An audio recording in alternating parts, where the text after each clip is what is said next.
Money is the name of the game in Missouri right now. More specifically, how to spend it or how not to. Governor Mike Kehoe signed the state budget this past week, totaling nearly $50 billion. He's praising investments in public safety, economic development, agriculture, education, and healthcare. But he's also signaling some belt tightening. He shaved more than $52 million off the top in the form of vetoes, we'll get to in a moment. And perhaps the biggest move, freezing some $441 million in spending ahead of a dismal financial forecast. Missouri faces a projected shortfall of more than $500 million in just a couple of years. We think this is the right way to go because Missourians don't send us here to spend all of their money. They send us here to try to find ways to make government more efficient.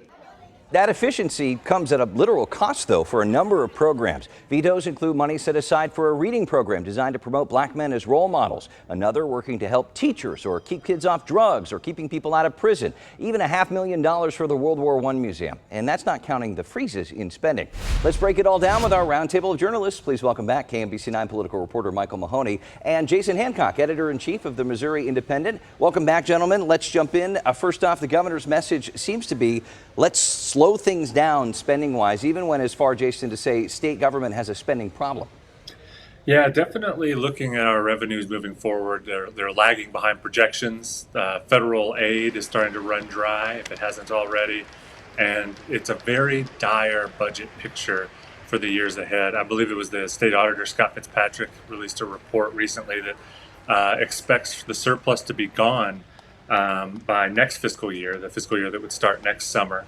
And it does not bode well for the legislature when they have to come back in January and they need that surplus to plug holes.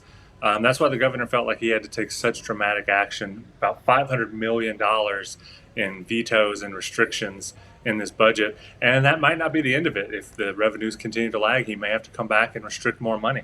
Yeah, the report that Jason referred to from the state auditor, Scott Fitzpatrick, was probably the first time that a lot of Missourians that follow state government got a sense of how dire the situation is with respect to the budget going forward. So what Governor Kehoe did was basically ratify what Fitzpatrick said in his report. And of course, because he's the governor, he's the guy that signs the bills, and he said, okay, we're still going to be spending $50 billion. Right, that's no small feat. Yeah, no small fee, but we are going to make these $30 million in vetoes and other restrictions, which you could consider to be frozen money.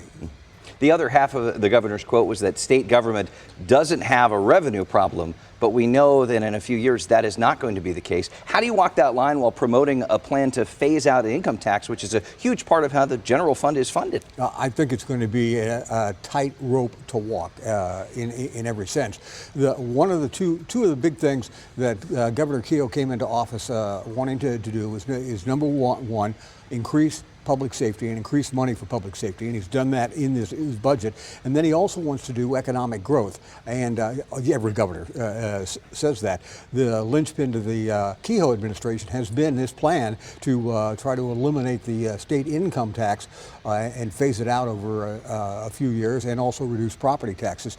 That, against the dynamics of a budget where you got to pay for the schools, you have to pay welfare, you have to maintain the roads, although there's a separate fund for that. Those are conflicting elements when you're trying to cut. Sure. Jason, how do we see this playing out? Like I said, it's going to be a very tough budget year when lawmakers come back in January. They're going to be faced with revenues that appear to continually be falling.